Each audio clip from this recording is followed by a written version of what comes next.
Hey everyone, and welcome to Backseat Sports. I'm Josh, and that is Caleb. And today we are just out from the spring game, the long-awaited return of football in Memorial Stadium. And today we have a ton to talk about. The biggest storylines that we're going to be looking for heading into the spring game, and some of the breakout players that we're really hoping to see have their moment in this spring game. And basically, this is the time when, the guys really break out and make their name for themselves. So there's a lot to talk about. Caleb, how you doing? Man, I'm doing great. I love the football press conferences. Again, just tidbits, eating up everything that's been saying, trying to learn as much as we can. It's just a fun, exciting time for Nebraska football. And yes, finally we get to see some rubber hit the road. We've seen the cool little clips of spring practice and some stuff and trying to take what we can from there. But when it comes to the format of what we're expecting from the spring game here, first of all, I think to probably set the table, right now, Rule doesn't actually have a format announced, and maybe that'll be announced over the next day or two once this video comes out. But it's expected right now that more than likely, because of the lack of offensive linemen, that we're probably just going to have an offense versus defense type of game running this way. And so the defense will have ways to score points. And we've seen that in the past with some of the Bo Pelini spring games in the past. I think even Mike Riley had one similar to that. So expect something maybe more along those lines, where we're going to be seeing a lot of the same guys out there on offense and defense throughout the game. Yeah, which stinks because, again, Matt Rule said he'd like to have the red-white game. But, yeah, that makes sense. We got so many offensive line injuries, obviously. Right now, there's only 9 or 10 healthy ones. So it's like, yeah, it's not ideal. Well, I don't think we've had 9 or 10 offensive line on this team this whole time. So in the last 6 years. Have we even had 5?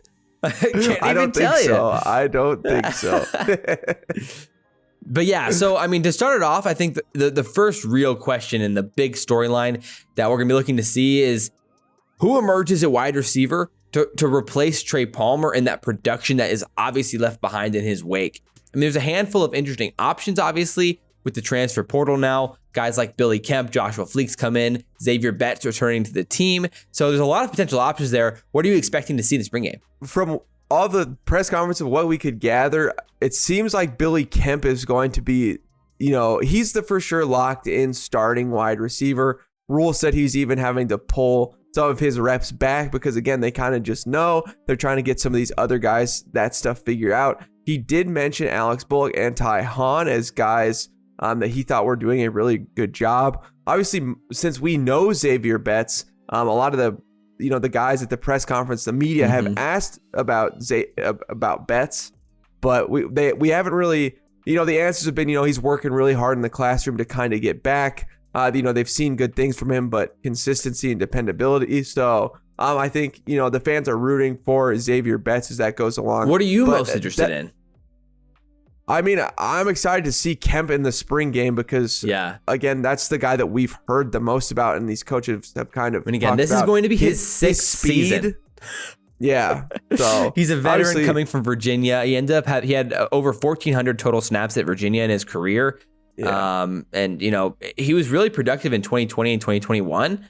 2022 wasn't as productive, but he had some injury issues. So yeah, I'm with you. I think Kemp is without a doubt the most interesting for sure. Yeah, and again, he's seen some of Matt Rule's system at this point, because even before that, it's crazy. So the upside for Kemp doesn't seem very high though, and that's probably the question. Versus Xavier Betts. Billy Kemp's 5'9", he's listed 5'9", 172. He's a slot guy. He's not gonna be the burner downfield, go up and get it type of guy. He's gonna make plays and be a consistent option, kind of like what Marcus Washington was last year. And so, even though I think he could replace some of the production, I don't see him replacing the playmaking ability that anywhere close to what Trey Palmer brought to the table. Yeah, obviously Malachi Coleman and two as a freshman, I would assume unless they don't want to burn his red shirt, but I'm sure we'll see him for a few games this year. Again, he's a big talent. I would assume that he could get a lot of yards. I'll be interested to see what Bullock and Han bring to the table as well. So, but yeah, I would imagine Kemp, from what they've both talked about of how he has that Nebraska speed, that they're looking for, I'll expect to see big things from him. And then, the wide receiver room is just, there's a ton of moving parts on the season. Right. It's hard to be really confident in it. We know it's going to be at least okay. But like the question is it going to be enough to like, move the needle points wise? It's hard to imagine it will be unless Xavier Betts can improve from where he was at a year and a half ago, or maybe Joshua Fleeks or one of these other guys like you mentioned, like Alex Bullock or Tai Han actually end up having some sort of like a incredible emergence. But I mean, neither of them have seen a snap, and like I think Tai Han's like a redshirt sophomore technically, but he's actually like a COVID true junior. It's his third season, or maybe his fourth season. Yeah, because he was a freshman in 2020. So I mean, I don't know. I wouldn't bank on those guys making any type of impact. But really, what we need is Billy Kemp to take a step forward and be even more impactful in the slot than before, and then at least we can find other ways to potentially replace Trey Palmer's production. Yeah, if he can, maybe at tight end. If he can be like an 800-yard receiver, which I think is possible for him, like that'd be very awesome. And then you add like Malachi Coleman. That kind of just hops into our next thing, where maybe it's not so much a wide receiver breakout, but a tight end breakout. And we have heard a ton of good things from so many different players. Obviously, Fadone is super exciting in that sense. Again, like they've talked about how he's really talented, trying to keep him healthy, get him through the offseason. We've all kind of heard this at this point. Right. But there's just a giant list of other guys that they're all really excited about. So many bodies in the tight end room right now. Yeah. Eric Gilbert is one, but he's still, we still got to get him eligible for the season. But we've heard a lot of good things about him. That's because he's already transferred once in his career. And so the second transfer is a little bit more murky. And so that's what the media has been reporting on right now, is whether or not it's actually a big time question whether or not he's actually going to play this year. So I think Husker fandom's kind of just assumed he's going to play, which is definitely not the case at this point. But it would be pretty devastating if we don't get to actually see him out there, because I mean, he has that 5-star potential, and he had, production as a true freshman at Georgia.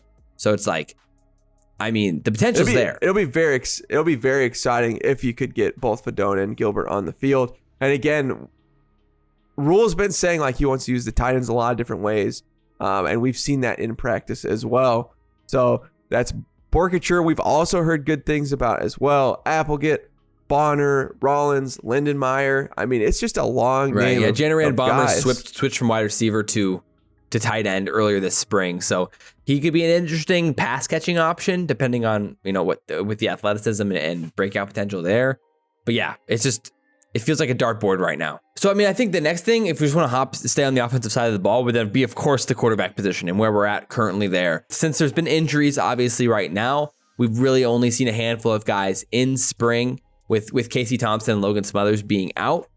So where are you at right now with the quarterback room, and what are your expectations heading into the spring game? The giant thing we want to see, everybody wants to know what Sims is going to look like. Obviously, Matt Rule brought Sims in, and we want to see how Jeff performs. That's going to be really exciting. What does that dual threat look like? What does that kind of offense for Matt Rule? What kind of sets is he going to be running? How important is it to him? Like, what percentage of those plays are going to be like, those run style plays? He did say that he wanted the QB to take live snaps for the game. He says that QBs play better under live snaps. So I hope that's the case for the spring game. Obviously, he doesn't want to get guys injured. And on Thursdays, they are live. That's where we've heard good stuff like about, Harburg, which is exciting too, as being a Nebraska guy. But yeah, I mean, Sims is the giant question. What does those plays look like for him? How well does he pass?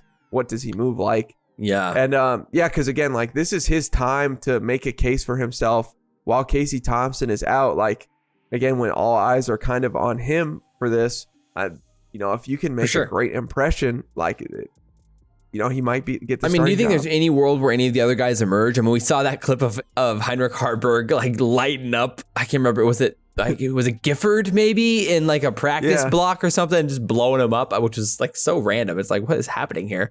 But yeah, I mean, I don't know. Is there potential options for other guys to make a name there? I mean, yeah, I think so. I mean, as a new coach, you're kind of looking for athletes in all the different areas. So I think having all those QBs run live snaps is kind of fun, like seeing how athletic these guys are on the move. And, I think Harburg, there could be a case, again, if they're having him block and do those things, like, using more of your guys, more of the bodies and athleticism you have, again, instead of just like, getting buried on the depth chart. I know like he's a guy that we were excited about freshman year, but just because of his body, his size being just how big he is and athletic he was. So Yeah, I mean, I think so. But I mean, Sims is the big storyline all the way until Casey gets healthy. And then just that QB battle itself. So yeah. I mean, those are the big things on the offensive side. Obviously, running back is there too, and we're going to be seeing a handful of them in this game a lot. We don't really know for sure if how much we're going to see of AJ Allen coming off the injury still, or what that's going to look like. But I think everyone's excited to see that whole group and see if we can find that gem in the rough there, or gem in the dirt, because it feels like we need that extra breakout guy this year. But I mean, the room's in pretty good hands with Anthony Grant, AJ Allen, and Ramir Johnson and Gabe Ervin as that quad of 4, and the amount of hype that Gabe Ervin's got so far, I think for me may be the most interesting, because I'm just excited to see exactly how explosive he looks again in the spring game and what that could look like. I mean, last year wasn't anything to write home about, but the coaches can't shut up about Gabe Ervin right now. Yeah, no, it has been the big storyline. And now thinking about it too, with Ramir Johnson as well, again, just because I think we're still going to have to find ways to move the ball. Like, again, seeing him him having some catching ability. And I think finding running backs who can do a little bit of both is going to be important. Again, just because it feels like on offense right now, besides the offensive line, the wide receivers might be the weak spot. I guess we could just stay on the offensive side of the ball. When it comes to offensive line, I mean, is there a storyline you're specifically looking at? Because right now it's more just like who's going to be healthy and who's even going to play right now for them. Well, again, for me, it's just the difference in like what we saw last year from what the coaches are saying.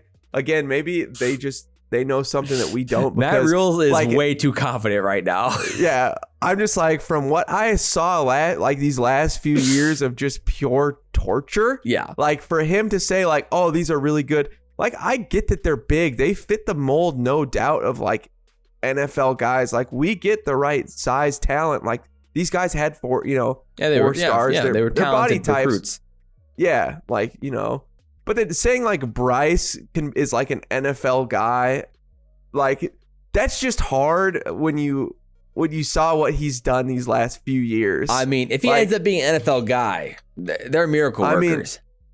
Yeah, again, like I get that he could be an NFL guy just on the body type, and we've seen that before. Yeah. And like, again, we've said that coaching is a big problem, but how much can we fix in this year? And then like saying that he's also been saying that, that's been a real cohesive unit. People have just, one reason they've been bad is like people have been talking bad. I'm like, I think that's the least of the worries. Let me tell you, is because people have been talking bad. Like, if you're worried about, what, I mean, I get the media, like that can be loud or whatnot, but like, come on, basically, Rule just said playing with confidence is the biggest thing. Well, I mean, it's like, okay, well, first, but I did like his quote though. He said playing with confidence is the key, but confidence comes from preparation and practice. I'm like, okay, that's a fair quote. That's what I like to hear. So yeah, I mean, I don't think we're gonna learn inherently much about this offensive line in the spring game. I mean, considering the expected starters are gonna be 4 of the same, and then you insert Ben Scott in there. Ben Scott's been dinged up. Yeah. It's not a guarantee that he plays in the spring game. I think there was an MCL situation with Ben Scott. So I can't remember. Essentially, yeah, I just don't think we're going to learn much about this offensive line. But basically, in the absence of Ben Scott, we've had a handful of guys in there, and I don't know. Right now, Justin Evans Jenkins is the guy who's been filling in. He's a redshirt freshman. So I don't have too many expectations for offensive line in the spring game. So with that said, let's go on the defensive side, and I just hope they don't look terrible, because again, the only thing I remember taking away from the spring game last year is, holy crap, our offensive line is just as bad as I remember, and then boy was that the truth. So again, if we can see any sort of just like, if I don't really notice them that much, that'd just be kind of nice, wouldn't it? Because the thing about last year, though, is what we knew is the defensive line was actually going to be respectable. So then we actually knew what to expect. But this year, we don't know what to expect from the defensive line whatsoever. No. And that's probably the next most interesting thing and the biggest storyline here is who's even going to start on the defensive line, who's going to be out there at first, how much are we going to see of like freshmen or redshirt freshmen out there? Because it could be insane. Yeah, I mean, we've heard that Prince Will's getting like snaps. Right, and Cam Lenhart. And he's a freshman. Yeah. So again, not a great thing about our depth or what we have behind our guys at the moment. So that means sounds like it's going to be a young group. Yeah, I mean, the defense is really interesting. We knew the D line was kind of going to be a weak spot. Again, we lost a lot. So I mean, that makes sense. But yeah, I mean, that's just crazy. We have a ton of question marks there. I mean, hey, our offensive line could look really good. I mean, maybe that's why our offensive line looks so good, or we're hearing good things. Dude, right? They're like, man, this offensive line is just trash. Amazing.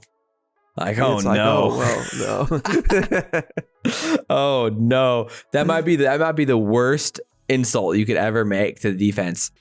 It's to say that you got outplayed by the offensive line. To be fair, we did have a pretty good showing in the Iowa game, and as the season No, went I agree. I mean, and like as Prohaska gets healthier again, and then you have Norton Newley coming back. I mean, there is potential for the offensive line to be marginally improved. If Prohaska comes back healthy and Newley, like that alone. I mean, Newley was without a doubt the best offensive lineman on our team. And then he missed all of last season. And then we have a new center as well. So, I mean, it could be solid. You know, if we have like 5 of those guys, and, you know, if we have more the merrier. Right. Again, just hearing that Bryce and you hide Turner Corcoran on the inside. Yeah. You know, man, I just want to show him the clips. Like if we just do a highlight reel of Bryce Benhart from last season. But yeah. So anyway, on the defensive line, though, I mean, you know, right now we are relying on potentially 3 transfers to be starters. MJ Sherman, Elijah Judy, and Chief Borders all starting. And I mean, again, MJ Sherman at least played a few snaps at Georgia before he transferred. Chief didn't. Yeah, and Elijah Judy didn't either. I think he played like 20. I mean, Sherman has like 136. So we basically have 3 guys who have never actually started on the defensive line, potentially being 3 of our 4 starters. And the other guy's name is Ty Robinson. Yeah. Not the best outlook. No, I mean, that's crazy. This is crazy. Obviously, Ty Robinson has been disappointing as the years have been on. Yeah, to be fair, he had a little bit better second half of the year last year, but you know, not ideal. I mean, Rule said Jamari Butler has looked good, and he's one of our best pass rushers, which is, I mean, again, right now, not the highest of praise that you could possibly give, but you know, Stephen Wynn is still there. I mean, again, after last season, second half of the year, buried in the depth chart, didn't really play much, and when he did, it wasn't very efficient in the second half of the year. I mean, do you have any expectations? Is there a player you're most excited about? Where are you at?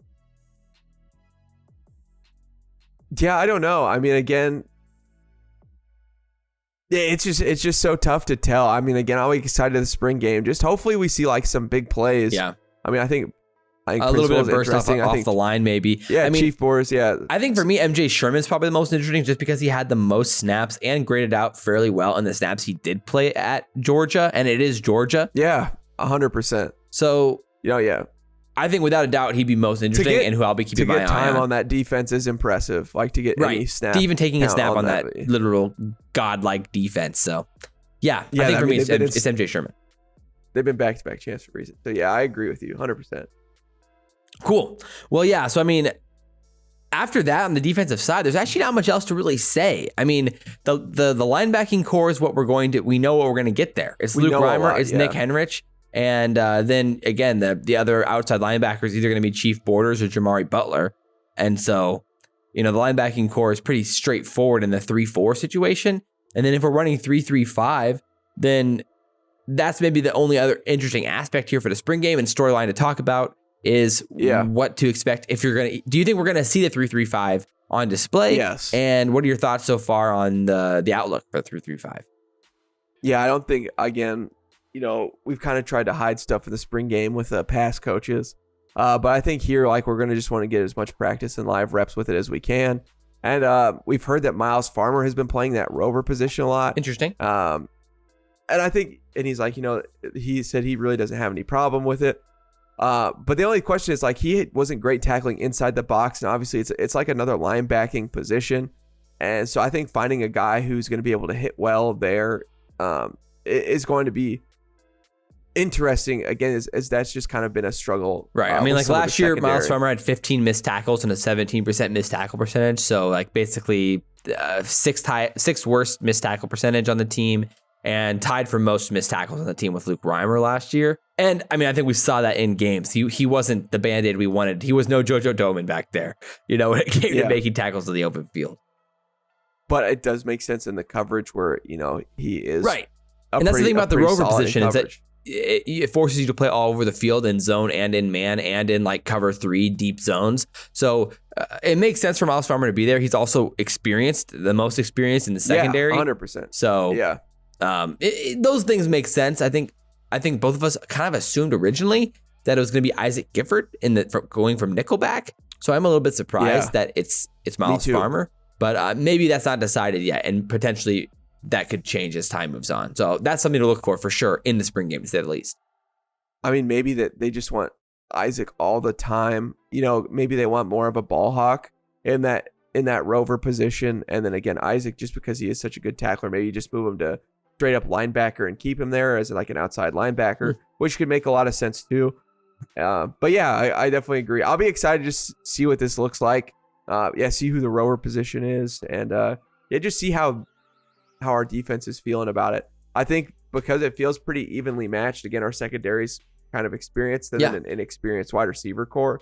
I think they should win the battle in Memorial Stadium. I think that would kind of be the hope, is that they would kind of win over. Interesting. Yeah, actually, I want to talk about that after we finish this last thing. So the final interesting storyline here, I think, is just when it comes to the spring transfer window, because it opens up on the 15th. So it's just about to open up again. And last year, we had a handful of additions in this time period. So we had Marcus Washington, Kevin Williams, and Stephen Wynn all join the team in the spring.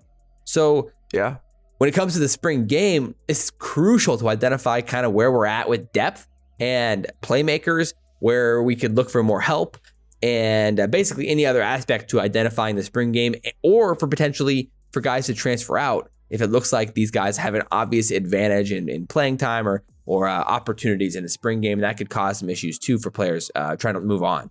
So what are your thoughts on the transfer window at this point? Yeah, I mean, I think that would probably add more than we lose. Agreed. I guess just kind of walking through it, I'd love to see another wide receiver walk through the door. Obviously, we'd always be happy with the offensive line. I think that just kind of goes without saying. Yeah, and D-line too. While we've had some guys enter from the D-line, to get somebody with a little bit more experience would be kind of nice, just to have seen more snaps, because it just feels so young.